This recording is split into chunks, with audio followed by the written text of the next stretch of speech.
Hello, Abraham. I really like your teachings. They resonate with me greatly. I try to put them in practice on a daily basis. But there's one part of your teachings that I just can't seem to reconcile. And Leave it out. I'm sorry? Leave it out. Leave it out. Well, it's there every day, and I think a lot of people deal with it too. And it has to do with subconscious thought, subconscious creation. We've had some questions earlier today about it. And you said then to focus on now, what you're feeling now. Well, we'd like to say something even more blatant to you. Subconscious thought doesn't mean diddly squat.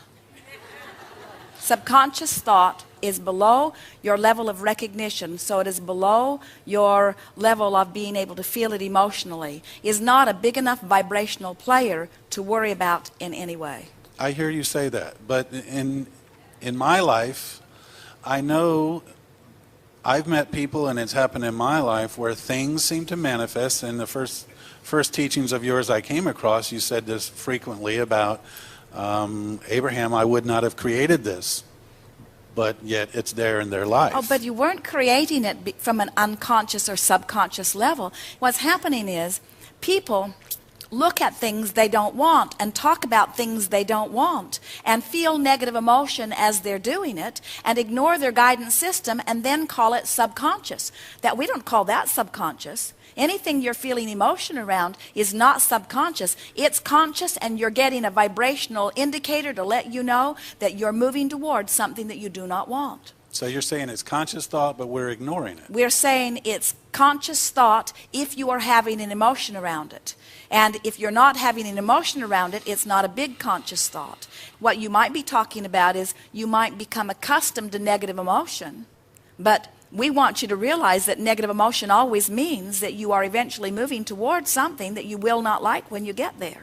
I think some things appear in our lives that seem to come out of the blue, and we wonder, we know that, how in the world could we have but created you this? see, the reason for that is because 99% of every creation is complete before you see any physical evidence. So for example, let's say I've decided because of my experience that I want more money. I want more money, so I launch this rocket of desire. So walking this way is toward more money, and walking this way is away from more money. And so you say, I want more money, I really do, but I don't have enough money, and I hardly know anybody who has enough money, and I'd like more money, but I don't have enough money, and I wish I had more money, and oh, you don't have any money either. Well, let's get together and complain about not having money. And I would like more money, but I don't have enough money. And so what's happening is you are consistently walking toward what you do not want vibrationally, but you don't realize that you're doing it because you are not taking score based upon the way you feel. You're taking score based upon other criteria. We were visiting with a woman one day who said, I have arthritis in my hips and it's very painful. And it's hard for me, she said, to focus upon feeling better when I feel so bad. And we said, well, the arthritis in your hips, that's just what is. See that as a sort of action journey culmination to where you are. But at the same time, you've got this action journey going on about with arthritis in your hips, you've got an emotional journey going on. And feel the difference between arthritis in your hips and fear, or arthritis in your hips and hope. Because the vibrational difference between fear and hope is the difference between recovery or not. So what happens so often is that someone is offering thoughts that are in opposition to what they want. Offering thoughts that are in opposition to what they want, in opposition to what they want, in opposition to what they want, moving steadily toward what they do not want, toward what they do not want. 99.99% of it is complete before there's any physical evidence. I'm ornery, I don't feel good, I'm joining groups that feel the same way. I don't feel good, I'm ornery, I don't feel good, I'm ornery, I don't feel good, I'm ornery, I don't feel good, I'm ornery, I don't feel good. Manifestation. Where did that come from? It came out of the blue, and we say it didn't come out of the blue. It came out of the vibration that you've been offering, but in your not being aware of the way you were feeling, you were steadily moving towards something without recognizing it. And we do not agree that it is subconscious. What about when the arthritis first showed up? Did that woman, was she thinking before, oh, I'm afraid of arthritis, I'm afraid of arthritis, and brought it in? Maybe not. She might not have even heard of arthritis. But then how did it get there? She created it. Because The arthritis is symptomatic of the essence of the vibration that she was offering. In other words, the vibration was one of resisting. The vibration was one of not allowing maybe many things that she wanted. She might have felt disempowered.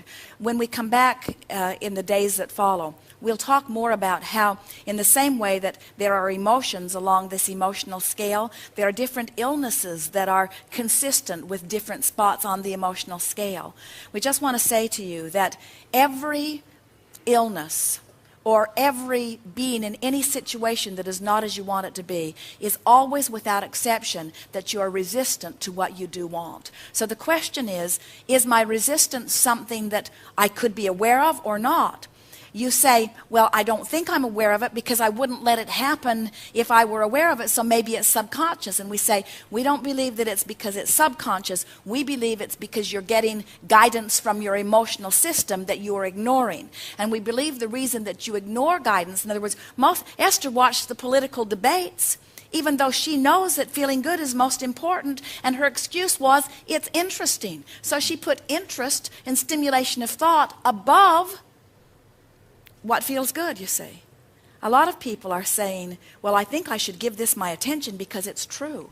And we say, we would not use the fact that it's true as the criteria of whether we would activate it in our vibration, because there are true things that you want to activate and repeat in your experience, and true things that you don't want to activate and repeat in your experience. We would use the criteria of how does it feel when I focus upon it. We will begin with you in the morning if you're wanting and chew through this in a more emphatic way, because we can feel the power of your question and we have a powerful answer in return. Good. Good time for a segment of refreshment. We are complete.